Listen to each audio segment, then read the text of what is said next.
on to the talk today. I thank again Julieanne and Clare for coming along. It's fantastic.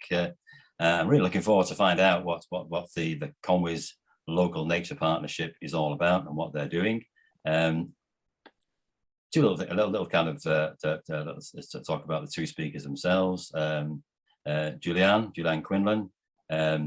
She's been fascinated by the natural world since a very young age. She has a degree in zoology, which she said she got at Bangor, in animal behaviour, with a focus on ecology, ornithology and conservation, but has conducted ecological research in sub-Saharan biomes in Botswana and Namibia. If you want to ask questions about that later, I'm sure you can. But she's interested in birds of prey in North Wales and has been a volunteer for that. Loves North Wales and has come back to get a job here, which she successfully got in August as a coordinator for the local nature partnership. That's Julieanne. And Clare, her colleague, she's got a passion for nature. And she started as a child growing up in the countryside, changed her career after having a family, I believe, and studied wildlife and plant biology in Glyndŵr University. She's volunteered across lots of organisations in North Wales and was also fortunate in being appointed local nature partnership coordinator last August. So I think they both started last August. So it's starting in very strange times, but this year should be a very interesting one, I'm sure, for both of them. So without further ado, I'm going to hand over, I think, to Julieanne to do the presentation, and we'll take it from there. Okay, over to you, Julieanne. Okay. Lovely. Thank you so much, Mark, and warm welcome, everybody. Thank you for joining, and I apologise for the bit of the scare 2 weeks ago, but best to be safe than sorry than have to wake up to a wet house. So thank you for joining today. I'm just going to share my screen. Share screen.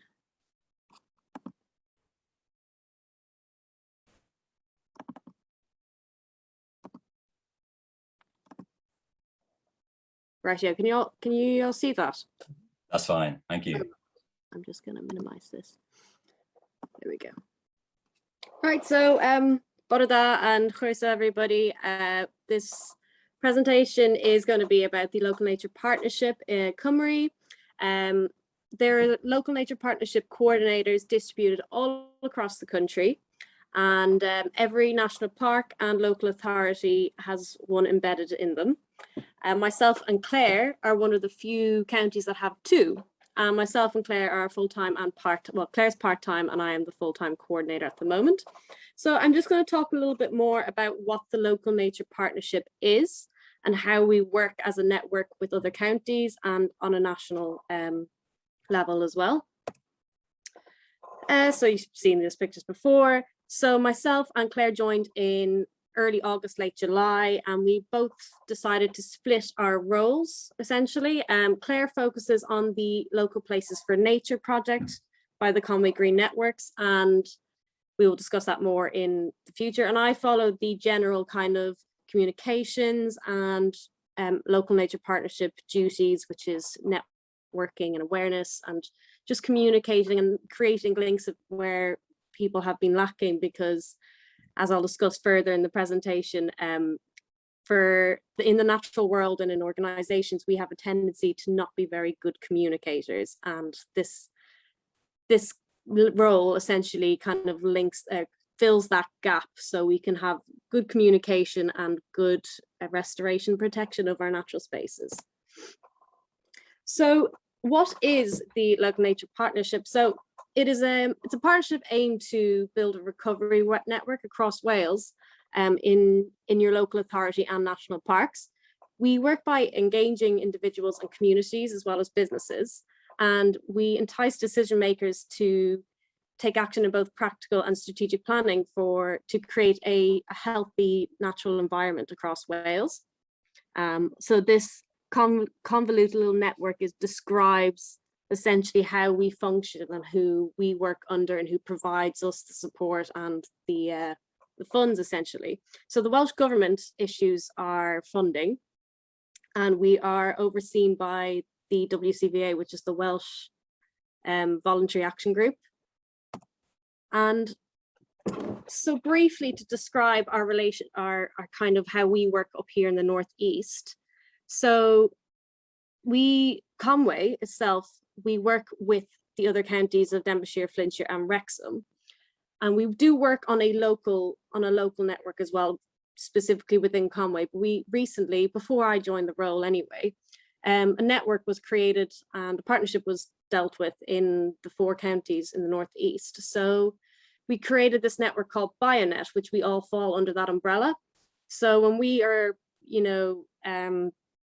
raising awareness and promoting biodiversity, I do it on also a Conwy level, but we also promote all the works across the Northeast. So we have a kind of a well-networked regional outlook on nature. And we collaborate and we coordinate with kind of regional action plans, and we try to support the halt to biodiversity on both our local county scale and on a regional scale. We create a nature recovery action plan, which is still being created at the moment. We're working with Denbighshire at the moment, the biodiversity officer there. We're kind of collaborating at the moment and finishing off the nature recovery action plan with case studies on what needs to be done, and we want to translate this into national targets. And finally, we raise awareness and promote biodiversity, because awareness is probably the only way we can entice us as regionally and nationally and globally to encourage governments and policymakers to act. And because we keep getting reports on a biannual basis of the IPCC coming out with horrible statistics, and it's starting to resonate with people now, and we need to take action and promote biodiversity. And that is essentially what we try to do. And we actively share. I get contacts all the time from local groups asking to share their work and their goals in nature and creating local communities, and we want them to engage with their local space and in conservation, because without the people we cannot get anywhere, because it is their land and it is our land and it is our nature, and we need to strive to protect it as a whole community. So this is a very quick kind of, condensed, should I say, partnership. So we're constantly growing. Since I've started the role, we've expanded out into kind of farming networks as well, because farmers own a substantial amount of Welsh land. I think it's 80% of Welsh land is private farms.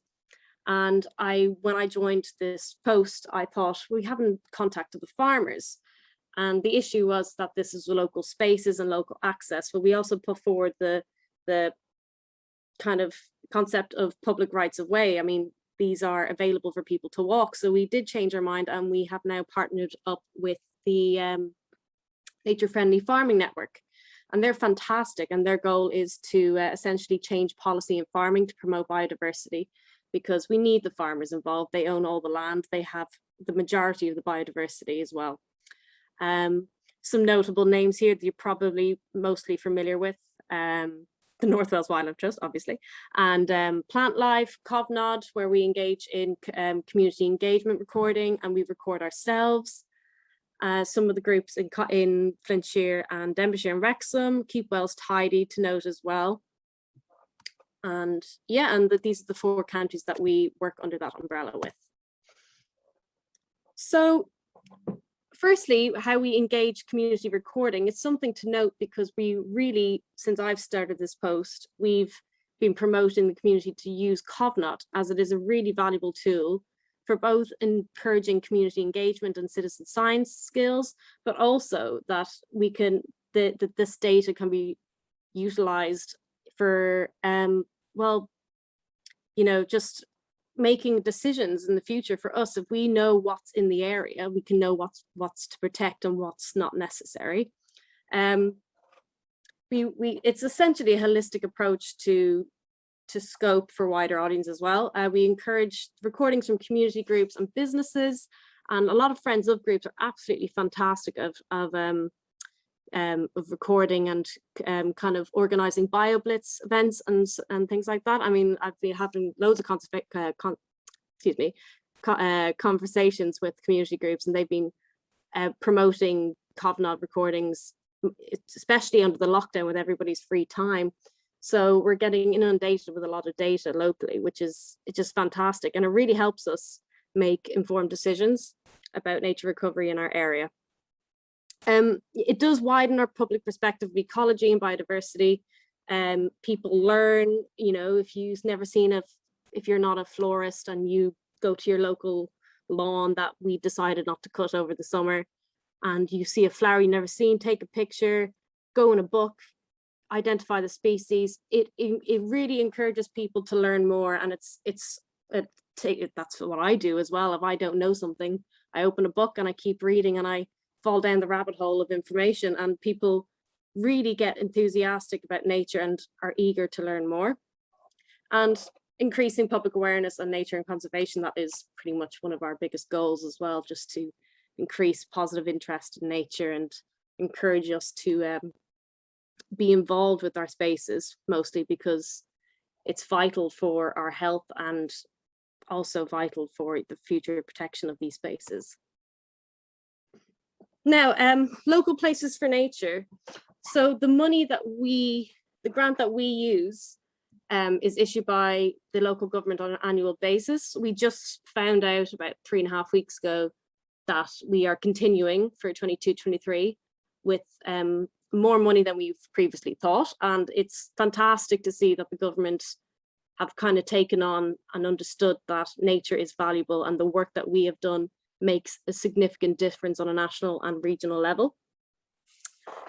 So the scheme focuses on the enhancement, restoration and development of nature and biodiversity in our public spaces. We focus on often peri-urban and urban areas where people don't often have access to green spaces. We have to consider things like accessibility, abilities and people. We want to kind of have a holistic approach to nature, because not everybody has the luxury of being able to go out and hike on a mountain. So we really encourage it as well in our urban spaces, also to create kind of corridors for nature as well, because we don't want to isolate them in urban spaces. So we work with a myriad of people, community groups, such as many allotments across the county, housing associations, most recently NHS sites in Llanfairfechan, and public buildings, some of Conwy buildings, charity groups and members of our council. And we're constantly growing and getting emails and phone calls with enthusiastic members of the public who want to enhance their spaces. Well, how do we do it as well? We identify the issues in the area. We usually do kind of species search on COVNOD and see what's been recorded in recent years, and ensure that no harm is done to their space by carrying out kind of surveys, plant surveys. So we don't want to plot, you know, a raised bed on a meadow that's, you know, on a lawn that has a beautiful, you know, bee orchid. You don't want to, you know, we want to minimize the effects rather than just, you know, give someone something. And we advise people as well, because often we get, you know, we get members of the public saying, what can I do for nature? And we pop a site visit and we have to look at them and tell them nothing. Your site, leave it. Do not touch it, and see what comes up, because the bedrock also has a lot of surprises for us sometimes, which can be a bit disheartening for people. And I understand, because sometimes people want the act of physically doing something. People kind of get satisfaction from that, but we're trying to encourage them that sometimes doing nothing is more powerful than you can expect. And the summer months, things flourish and people are so surprised, and we're excited for this summer to happen, so we can see what people have done since we started this role and see what's come up in their gardens. Yeah, so do no harm. We do green infrastructure across Conwy, some sensory and edible gardens. We've done that in Conwy town as well. Wildlife refuges, so hedgehog boxes, bird boxes, bat boxes. We've distributed a few boxes, and I'm currently buying more for different sites across the county. Nature therapy at one of the NHS sites that I'll talk about a little bit more. They've an absolutely inspiring project that they're doing to encourage the brain injury unit in Conwy to come to kind of get back into the world via nature therapy, and it's been extremely successful, almost eye-watering when we were talking to the occupational therapist about what they've done. Tree planting. Currently, we are doing the street trees project. Well, our boss is the ecologist, and works have started. Last week in Tinnacoid, and different plots around the county have been chosen to have street trees replanted into our area, as in the past 4 to 5 decades we've absolutely just ripped everything up in our urban spaces, and it's noticeable when you go into our space, and there's a serious lack of green spaces in somewhere like North Wales, which is shocking because we have these fantastic scenic mountains, and you look on your local space and there's not a tree in sight. And we kind of promote the importance of having trees in urban areas, for climate change and carbon sequestration, for animal life, and for the well-being of people as well. Orchard creation, we often establish orchards in different sites when they're appropriate, and many other things as well. I mean, that's just to condense it very finely. But yeah, that's in essence how we're able to is kind of carry out this work is via the Local Places for Nature scheme. Yeah, and just a quote here, just one of my favorite scientists who recently passed away this year, Edward Owen Wilson. For those who do or do not know him, he was a renowned entomologist, specialist specializing in ants, and he's written a myriad of books that inspired me when I was very young. But just his quote here saying, "Just being surrounded by bountiful nature rejuvenates and inspires us," which is true. And this is what we encourage. Inspiration, we encourage people to feel close to nature and kind of create a bond and a relationship, a positive relationship with nature. And that's just a quote that resonated with me a little bit. Yeah, so when Brent mentioned briefly about Local Places for Nature, here's just an example of what happened in, I believe this was early September when it was installed. Most of you will know that Venue Cymru in Llandudno, we installed a green infrastructure at the entrance, not the seafront entrance, but the car park entrance. And this was really, we got really positive feedback from the green infrastructure. I can't remember how many species exactly of flora was planted, but I think it's in the 40, 50 species distributed.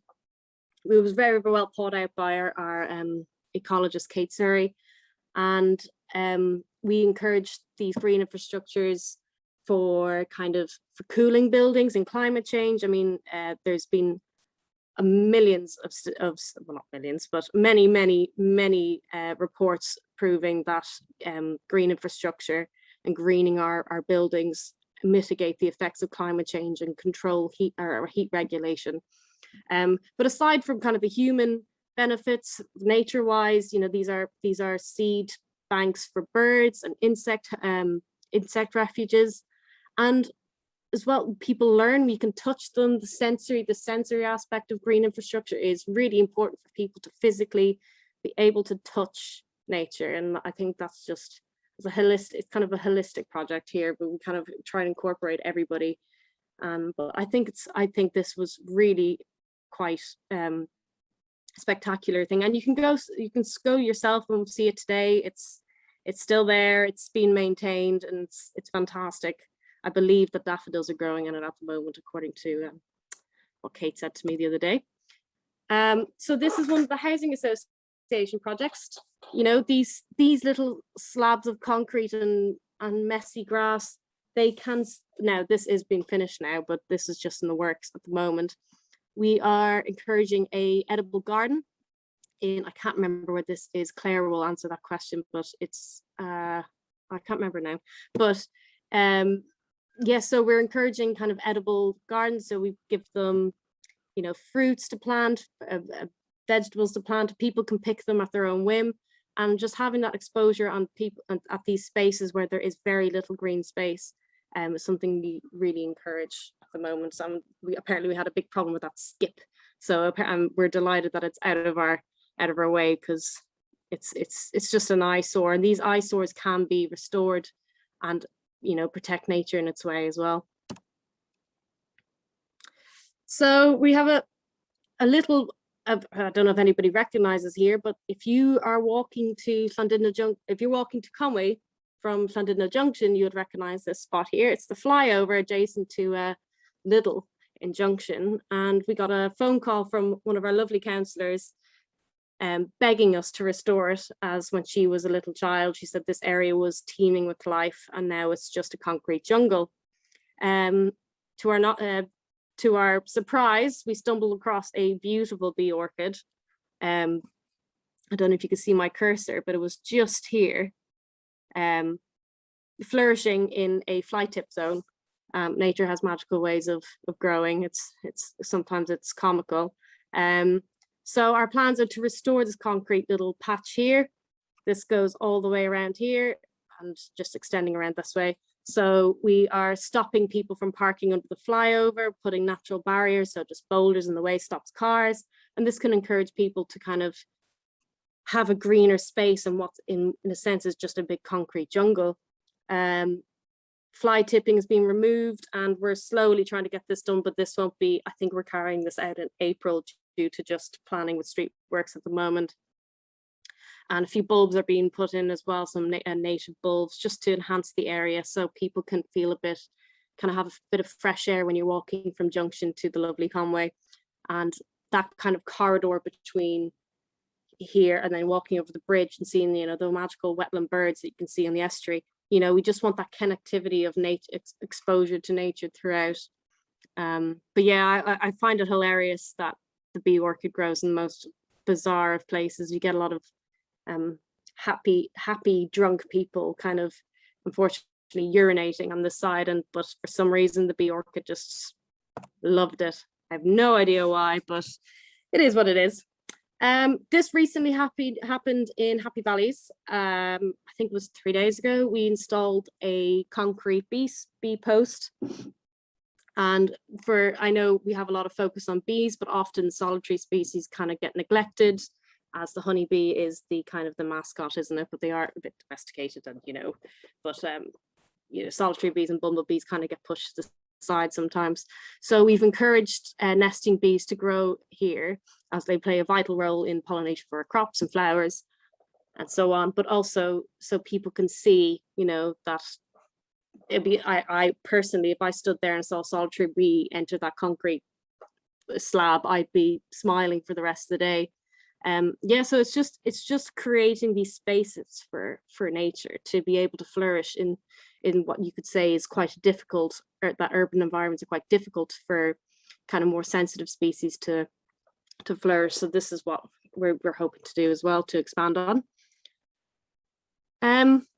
So another thing that we're quite focusing on, that's also on kind of our focus, the Welsh Government as well, is well-being and nature, because the two are symbiotic. They are, should I say, synergized. They're absolutely hand in hand, work together.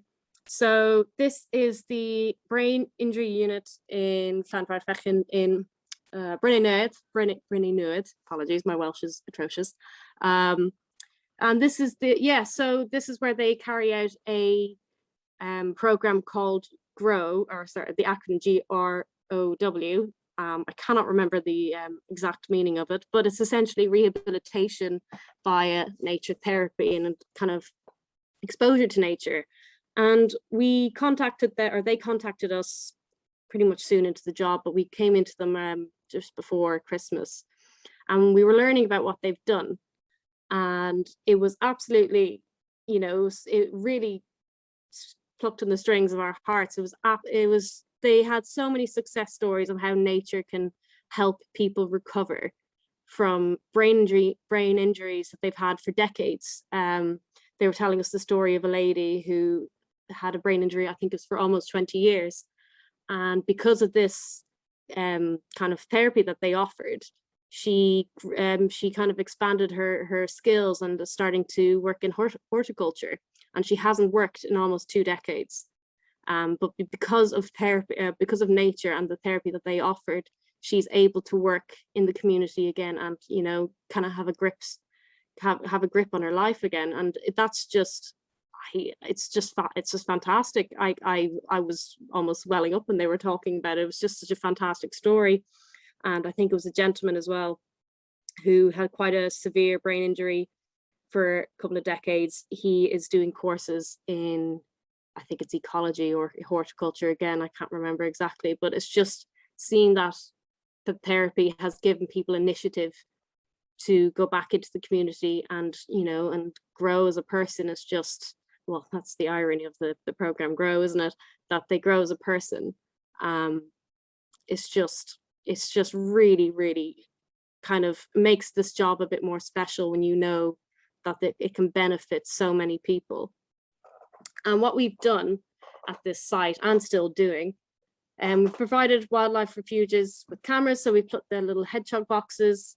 We're giving them letting them borrow some of our trail cameras for I think it's about 6 to 8 weeks we're offering them from. And we're encouraging people to kind of, for those who can't access or see these things due to a bit of ability issues, they can go onto a computer, an SD card slotted in, and they'll be able to see what's living around their space.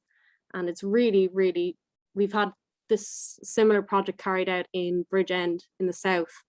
And I was talking to one of the local Nature Partnership Co-ordinators, and they said it was a really successful project, and people were absolutely just enthralled to engage with their space and see what's living in these environments.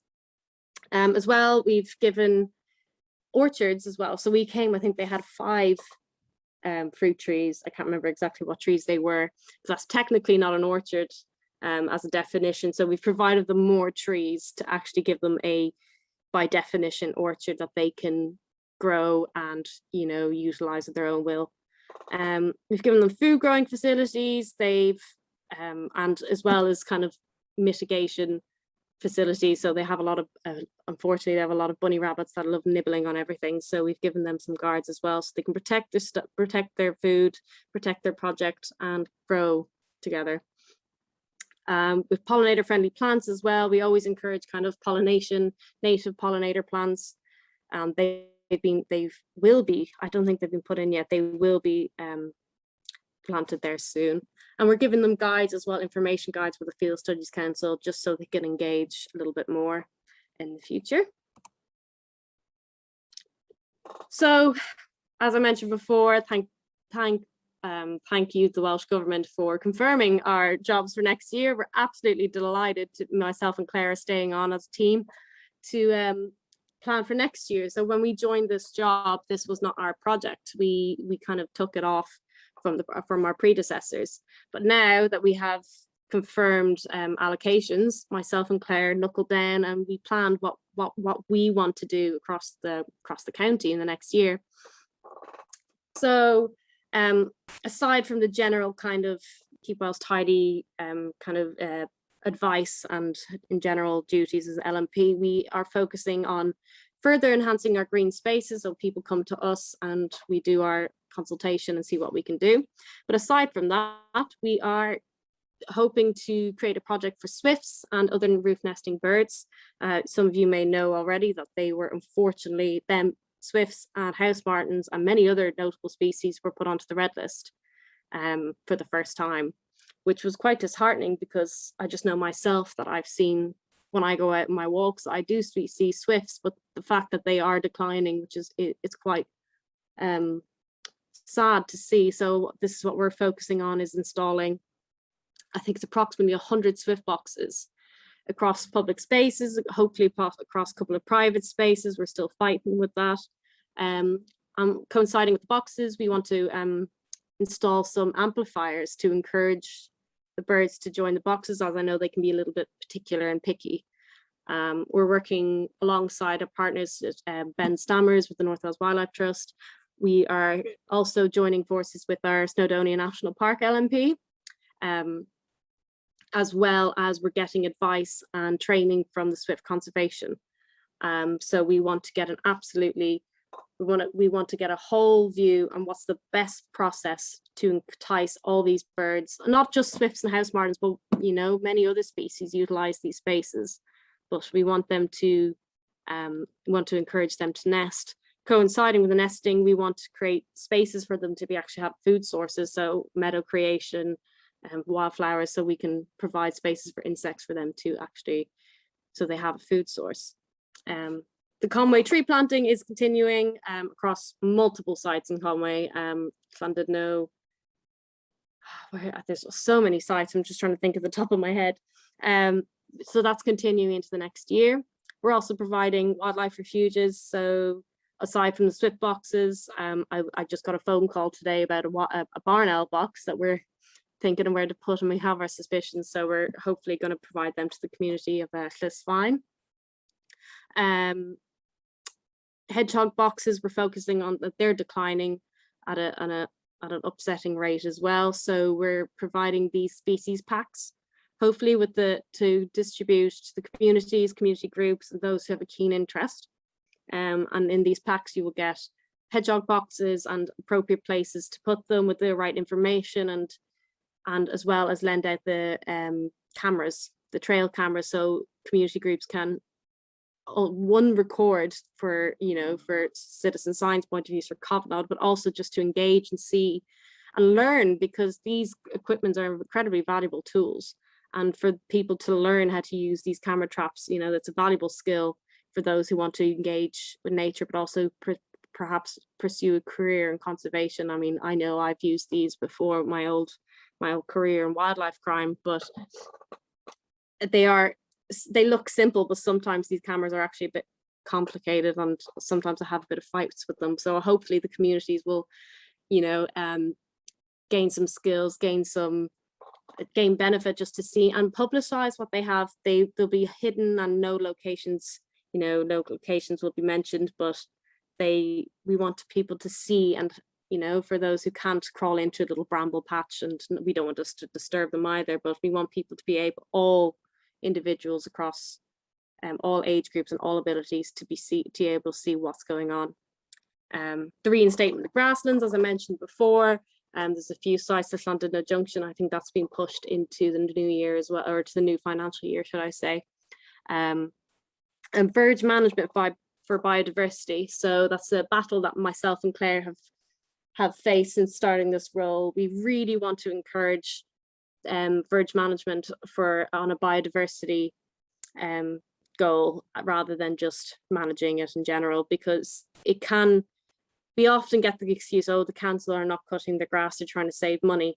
And ironically, it does save money, but it really does help pollinators and other species, as we've been cutting these for 30-40 years at like robots for every 2 weeks. And when lockdown happened, it's when we kind of had that epiphany where everything has flourished, and people are going, oh, I've never knew, what's this flower, and insects are returning, and we can see insects back on our windows in the summer, rather than in the past 10 years when you drive on a summer's day, you don't see insects being squished on your windscreen anymore. But when I was a kid, that was the effect that we've done in the past 2 decades, is just absolutely wipe out our insect population, our pollinator population. So just to go back on track here, myself and Clare are eager to get our open spaces teams to cut in a regime where we can enhance biodiversity and make this public to our local residents, to see why we're protecting things, and why we're leaving this grow at a certain time, and what we could have in there. And I think that's the most important part, is changing that cultural shift within residents and council that we want. We want that to go, and we want people to see why we're doing things, rather than just leaving things grow feral and people think it looks messy and awful. But there's actually a consulted ecological reason behind this. And essentially that's the plan, which our project ends on the 31st of March this year, and the new project will be starting in April. So that is in essence what we're planning, which is exciting. I can't wait. Me and Clare are absolutely buzzing to get our hands on our own project this year. So Yeah, absolutely. So that's pretty much myself and Claire condensed as much as we can. Please feel free to email myself or Claire. Claire is part-time, however, so if you're more likely to contact myself or give me a bell, I'll be happy to talk to you about any ideas that you have for your local space. And if, you know, to feed your curiosity, you can click onto these links here. The Bionet website is once again, I mentioned before, is our partnership, and you can see what the work is done across the counties. And Biodiversity Wales, you can learn more about the local nature partnership and what other counties do, and maybe you can get some inspiration and give me a bell, and I'll be happy to move forward and see what we can do, because we really encourage the community to get to know who we are and come to us and, you know, tell us your worries and what we can do for your space. And thank you so much for listening. If you have any questions, please feel free to ask myself or Claire. We'll know who to answer what question, as we both have different roles. So yeah, just post the question out there and we'll be happy to answer. And thank you. Well, well, thank you, Julieanne. That's fantastic. Thank you very much indeed. Thank you. Can you hear me? Hopefully, yeah, no, I can hear you. That's good. Yeah, I've unmuted and I'll leave that screen on for a minute or two, so yeah, people maybe take note, or maybe stop sharing a little while, maybe when people are asking questions. But while people are kind of maybe look at that and maybe take notes of what they want to do before we do. Yeah. Well, that was I hadn't realised you did all that, really. It was kind of like it's all quite new, really. I mean, I've read your website and things like that, but that's making it really feel real. Actually, kind of helping to see what you're actually doing on the ground. Do you actually and when we went to Venue Conwy to have our COVID jabs, we didn't see those green walls then. That's for sure. I don't think we noticed them anyway. How long have they been there? That green wall. I missed what you said. Yeah. There, was it early September? All right. No, I think it was a bit earlier. I think they've been in situ since just before we started. Right, so about July sort of time. That would have been put in after our COVID jabs in Venue Conwy, which was or just after. Yeah, just after, I think, anyway. But they're fantastic. Do you just a quick question before maybe other people are thinking of what questions to ask, and I'll look in the chat in a minute, and we'll stop sharing and give people a chance to do that. Do you actually map or where you're doing the work and what work you're doing, so that we can actually know what's happening where? Because I mean, you mentioned a few sites there where you're doing things. It'd be nice to know for other people to know that, because I'm a great person for connectivity.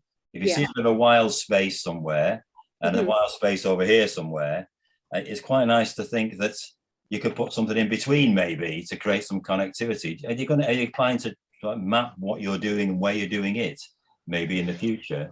We do have a process where we map through the local nature partnership. We've got an online interactive map, but at the moment, as a lot of our projects haven't completed, we haven't put them on as yet. It'll be something that we'll do at the end of the financial year. I can pop a link in the chat though if you'd want to have a little look at the things that have been logged on there by other counties. The green wall at Venue Conwy is on there, but I'll just have a look now for the link and I'll pop it in there for you. That's good. And just adding to that, maybe when you do a project or whatever, do you actually kind of sign it so that people know it's a project or it's something happening, and so people can recognize the difference maybe, and why maybe it looks a little bit kind of untidy, as people might describe things, you know? That's important on grass verges and verges, I know that. Is that something that you're planning to do?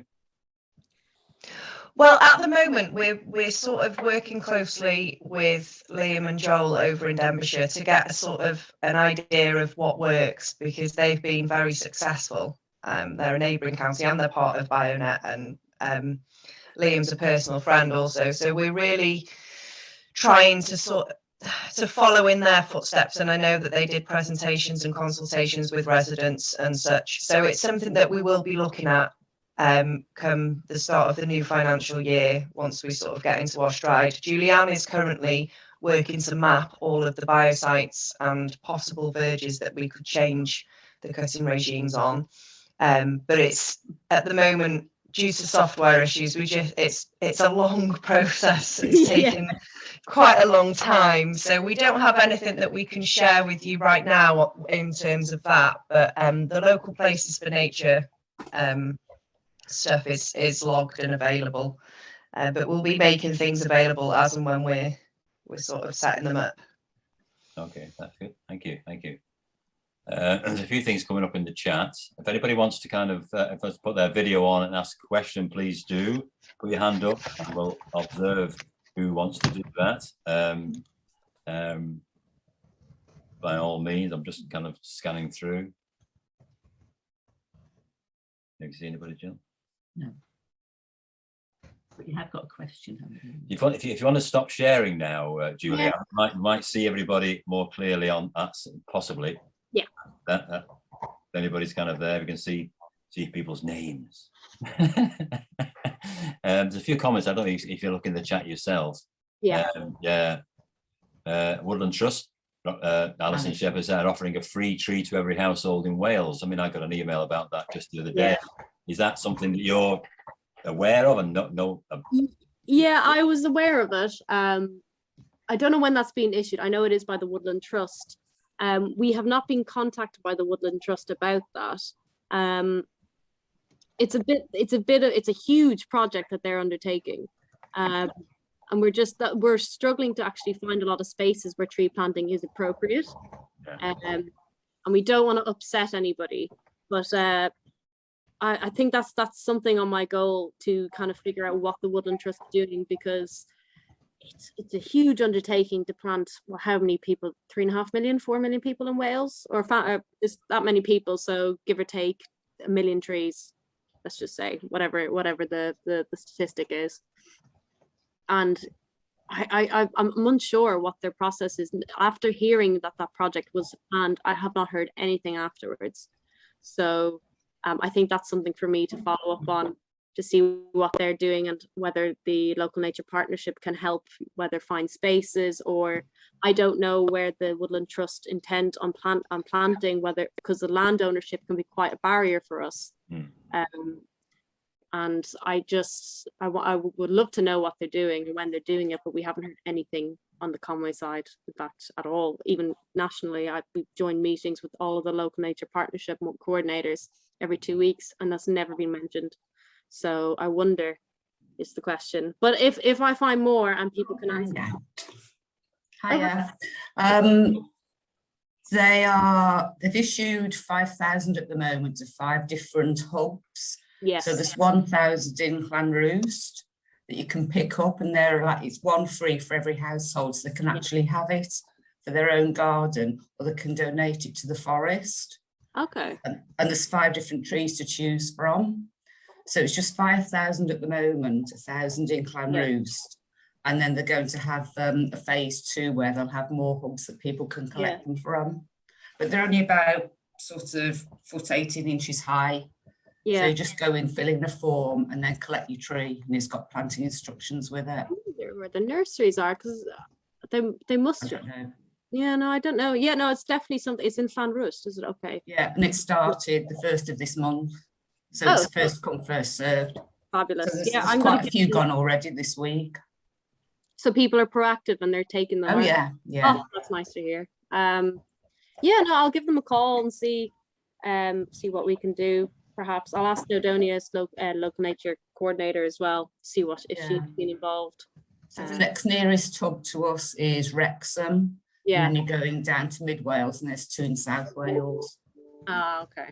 So we're really fortunate to have one so close. Close by, yeah. Yes, I guess the mantra is right tree, right place, isn't it, really? And maybe if people haven't got a place to put their tree, you could kind of put them together somewhere in the right place. It's a variety. So the biggest one is the sessile oak, and they go down to crab apple. So obviously, like the sessile oak, I've donated mine to the forest, so they'll plant them up in the forest. Oh, fabulous. Okay. Good. Thank you. Maybe help them with promoting that as well, couldn't we? Absolutely, yeah. I'll give them a bell. Thanks, Alison. You're welcome. Julian, do you want to? Julian's got his hand up for a question. Got to unmute yourself, Julian. That's it. Go for it. Hi there. Yeah, can you hear me? Yeah. Yeah, We brilliant. can. Yeah, thanks both for a really interesting talk, very encouraging too. My question's about swifts. Now, I speak as someone who's utterly unknowledgeable about the birds. I love birds. I love swifts and house martins and swallows. Very unknowledgeable, but my question is, to what extent it's wise for action on swifts like nest boxes to be dispersed around North Wales, or given that, as I understand it, fewer are coming each year across from Africa or wherever, is it better to concentrate on the remaining areas where they are coming back? I mean, to what extent, so it's a slightly confused question, to what extent do individual swifts have a homing instinct that takes them to Bangor as opposed to some new place? So it's really about, you know, how it's about strategy, about how where we should be concentrating efforts for most effect. So coinciding with our recent Cobnob records, if we don't have any, we are consulting Swift, as I mentioned, the Swift Conservation Trust. Edward Mayer is his name.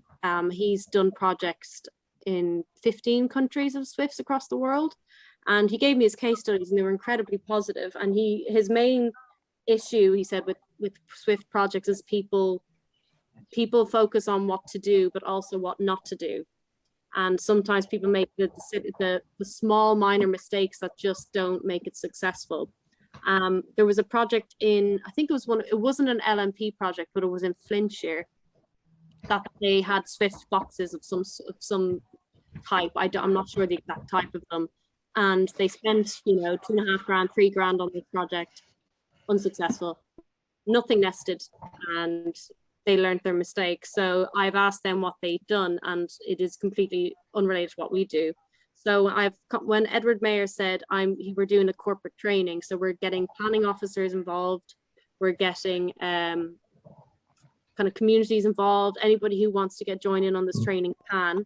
It's a 2-hour online training, and he's going to go through policies and the processes for what we should do to have a successful nesting site. Because he says he knows what doesn't work and he knows what works.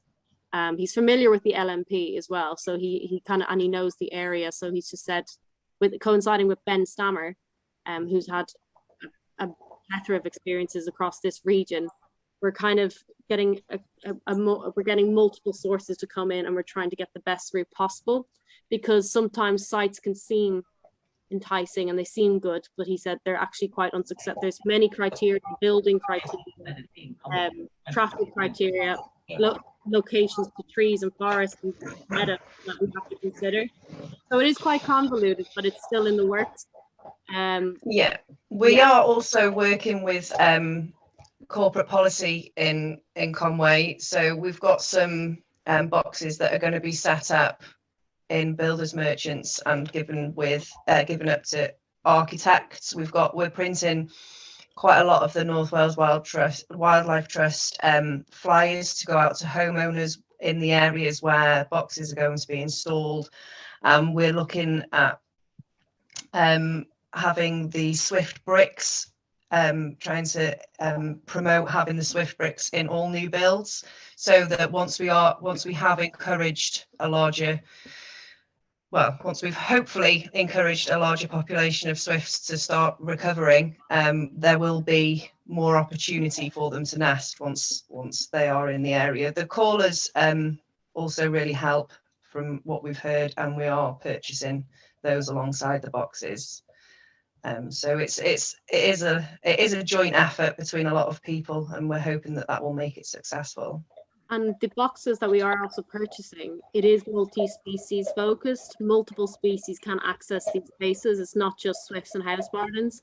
So we just encourage nesting in general, but if preferably with the amplifiers as well, we want to encourage swifts and house martins is a priority. And we have focused on quite durable.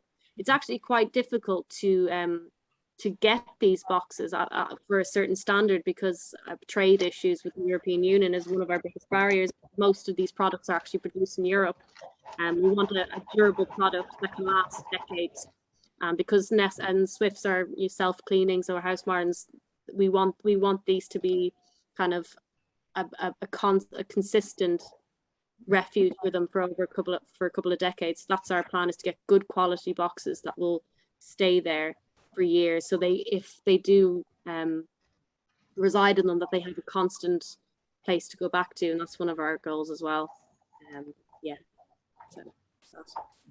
Yeah, we've observed swifts ourselves. There's a great. Before lockdown in 2019, we went to Clanroost Yes. with a group to watch the swifts returning to their nest after foraging all day, and there were so many of them, the numbers were huge, but all in kind of one building.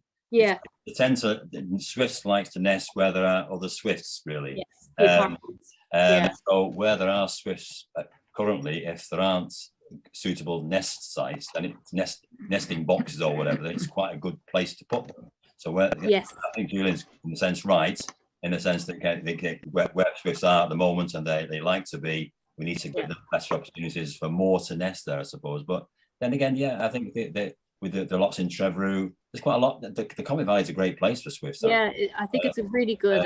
Conwy Town itself, some of the tall building, the tall chapels. But as these places are renovated and altered, and the nest sites are gone from the eaves where they're nesting down in Clanroost, certainly. You need to kind of replace what you're taking away, I think. Absolutely, and churches are one of our priority buildings as well. We have a couple across the county that we are contacting, and also the fire service. I forgot to mention that in the presentation. I'm in the process of getting the fire station to use their equipment. They have all the risk assessments and everything carried out for us. It's aside from, saving time and effort, it's also getting the community involved, and I think it'll be fantastic that we could get our services out to help us, and we can get them across stations as well. So Colin Bay is one of them.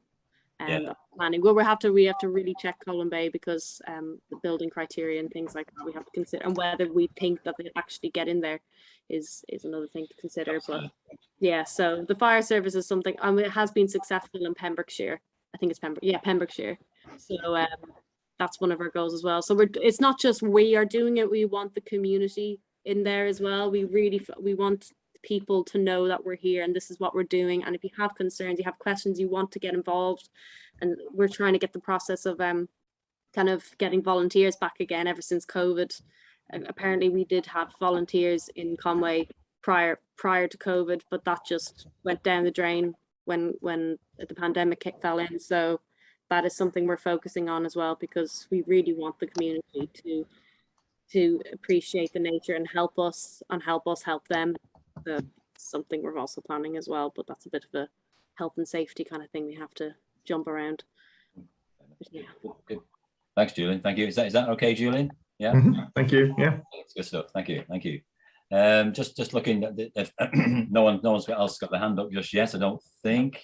There's a kind of a question comment. Well, question it is, but I think Claire might have answered it in the chat. But I'll read it out anyway from Maureen Parry. She wants to kind of come on herself. By all means, please do. Do the local Vice County botany recorders feed into the data? Feed into your data? I guess you mentioned Covnod. So anything that people record at any of your kind of projects, do they that's fed into the Covnod? Yeah, they're partners with us. So all species records, hopefully, I think, unfortunately, due to the systems that we work with, it's not always as smooth as we would like, but anything that's recorded by county recorders that is sent through to Covnod, we then have access to help improve our decision making when it comes to species in the area, if we're intending on changing mowing practices or anything really that we're going to do in a particular site. The same as the county ecologist will check using the well, not just Covnod, obviously all of the lurks across Wales. It's just helps for improved decision making and making sure that we target the right species in the right places. But we don't have a sort of secondary partnership with the county recorders. It's through Covnod and our agreements with them that we have access to that data. You do for the various kind of wildlife spaces or whatever you have project. Are they kind of in Covnod all together, like a species list for that particular wildlife space? Do you kind of put that together like that? Because we did that as a branch. We did that for a few places last year and the year before, and submitted a kind of like a species list for a particular spot, like Top Park in Blandino Junction. There's one place we've done it for years now. We did the cemetery down at St Agnes Road last year, and it'd be quite it's just quite good to do fire blitzes over a period of years to see that there are improvements to the biodiversity in essence over the years in that particular area. Is that something that you might do? Yeah. I think definitely that we've started in the middle of COVID. Unfortunately, we've not been able to sort of get boots on the ground and make connections face to face with friends of groups and community groups and such. But it's definitely something that we're looking at promoting. It's key for us to make the right decisions in the right places, is to have these sorts of data sets. But at the same time, we also encourage people to just record what they see when they see it, because those records, you know, are just as important for us to know. It's great to have those kinds of data sets where it's, you know, an annual BioBlitz or biannual or something like that, but it's not always logistically possible to get those things done, or it hasn't been in most recent years. But in the future, most certainly, we'd be keen to speak to anybody who'd want to run or take part in a BioBlitz in their area, and we would help promote and take part in that as well. We'd definitely be keen. That would be Julieanne's area though. Yeah, sorry. that's more like, speaking of Top Park, I met with Mike Mosey on Monday. I've met him a couple of times, and he was discussing about the BioBlitz, and I've asked him for his survey, for like the results of the surveys, and he's going to provide them to me. But Top Park is on our agenda as well to enhance. It's really because it's a fantastic space. We're having a couple of barriers with open spaces at the moment, but we really enthusiastic of just promoting it, because it's a perfect for under our criteria locally in an urban space. You know, they have that woodland to the south. We would love to have, you know, make a no-mow and have that section for nature to thrive. And, you know, the saturated bit in the south, in the north part of it, you know, we would love to put a pond in, a suds in, because I went the other day and there's so much frog spawn. I was falling over, and I was just like, this is amazing. And just a little puddle, I said, what we could do, we can put suds in, and this is just speculative, hasn't been foolproof or anything, but we've put suds in, you know, with the hedgerow, with the 3-4 meter deep hedgerow on the north side. You know, it's fantastic space for wildlife. You know, ponds are a dying habitat, unfortunately. I mean, and many species rely on them, and that would be something we'd love to do. But there's just, unfortunately, we do have issues with getting things done, because we don't physically manage the area. So we're just, it's an internal issue that we're just trying to, you know, sort out. But we're eager for a lot of sites, and just saying, like, with anyone here, if you know any of your parks and you have any ideas, please give me an email, and I'd love to, you know, talk about it, because we're so eager. We're like rubbing our hands together saying, let's get this done. And it's just sometimes a bit hard when, you know, we get pushed back by these barriers, but the more we can do, the merrier. So please, I put my email back on the slide, but so just give me an email. I should be able to organize something. But yeah. But Mike was going to come this morning, but he would have come, but I think he's double booked himself. He did, he told me. He told you too, yeah. So but I say I was recording it, so he'll be pleased to kind of watch the recording, I'm sure. And Top Park and we'll no doubt be there at some point later this year. Yeah, and I'd love to attend the BioBlitz. Yeah, no, absolutely.